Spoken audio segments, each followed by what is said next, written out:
Hello there, this is Retro Spirits Gaiden, and this is the Neo Geo Super Converter by BROOK, which is a niche product. So this video will only be of interest to a minority of people. The BROOK Converter is a thing that you whack in the front of your Neo Geo AES console, and it lets you play games using a PS3 or a PS4 joypad. And why is that a good thing? Well, because PS3 and PS4 joypads and joysticks, there's loads of them.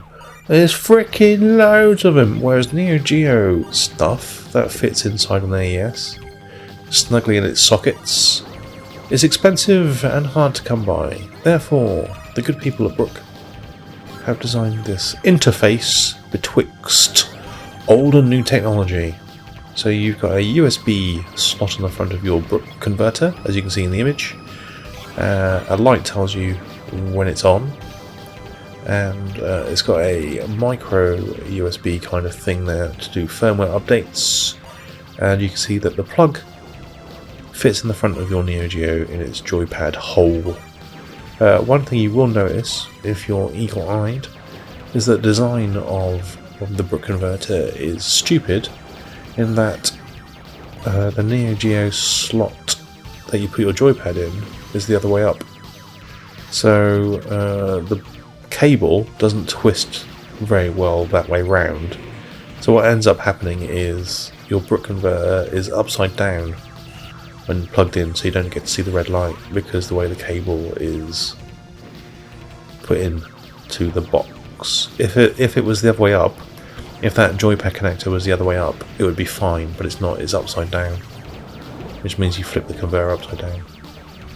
Idiots! Anyway, that's the conveyor itself. It does have auto-fire function in it, which does save, so when you power off, and you power back up again, the buttons you configure to auto-fire are then auto-fire, which is actually one of the main reasons I bought it.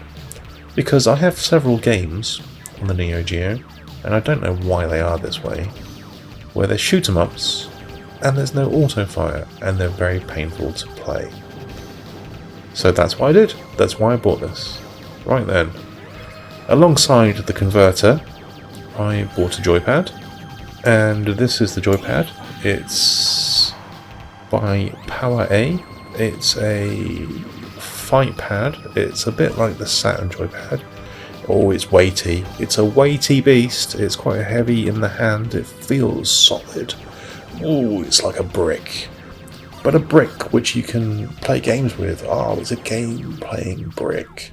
The D-pad is nice. The buttons are nice. They're laid out in the Sega Saturn style. The Mega Drive 6-button pad style, if you will. We've got the shoulder buttons included. You can change the faceplates on it, so if you don't want it to be blue, it comes with 2 or 3 faceplates in the box. I think one's white and the other one's maybe black. But it's groovy, it's a nice pad, and it's cheap. I got mine for £5 less than the price stated in this image. And I recommend it as a, like if you want to play 2D games on your PlayStation 4, this would have been ideal.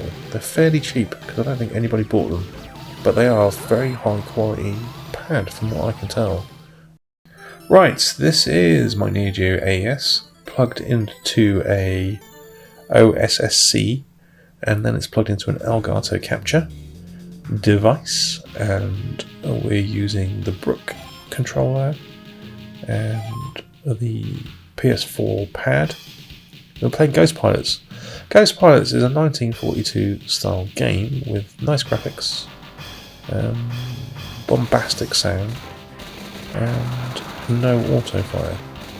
So every single bullet that you fire in this game without the help of a device is manual, and it's a pain in the butt. So we're going to pause the game here, and we're going to turn auto fire on using a button combination.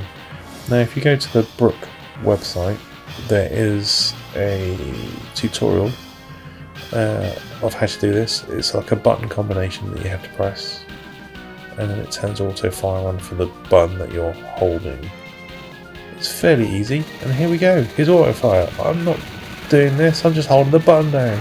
Oh, this is much easier to play. Oh, no, it makes the game actually playable because I've got a decent firing rate and I'm not stressing my thumb out. Because my thumb does get stressed. It complains about work when it comes to playing games. So instantly, this is much more fun. I don't know why SNK didn't include an auto fire in this game, but they didn't. So it was like they're saying screw you. Right, the other game I've got, which I don't really play because of the same reasons as Ghost Pilots, is ASO2. Now this visually isn't as exciting as Ghost Pilots maybe, but it's got some nice audio. And like I said, the pad remembers your auto fire preferences between powering the console off and on, so that's groovy. And now we've made ASO2 playable as well. I might actually start playing this game. I bought this game, I guess, 15 years ago for about 30 quid off eBay, and that's a stupidly expensive game. Mine was brand new, so it's pretty damn mini. It's got the horrible American front cover on it though, so that's no good. But I didn't play the game because hammering out the bullets in this game was such a laborious task, I just could not face it. But now, I might actually try and play this game. Well done, Brook. Thank you for bringing life to old games through technology. If only SNK would have put an auto-fire function in the fucking game in the first place. Never mind. You may think I'm a bit of a wuss. You may go, well, you know what? People back in the day didn't have auto-fires. And I'd say that's true. But, I mean, people back in the day didn't have mobile phones either, did they? They fucking love those now. Well, I love auto-fire. So sue me! Don't sue me, I don't have a lawyer. Yeah, well, it works as expected, and the joypad's very nice as well. Okay, so like I said, a bit of a niche video. If you've caught this one by mistake, I apologise, but thanks for looking, and have a nice rest of your day. Alright then, ta-ra.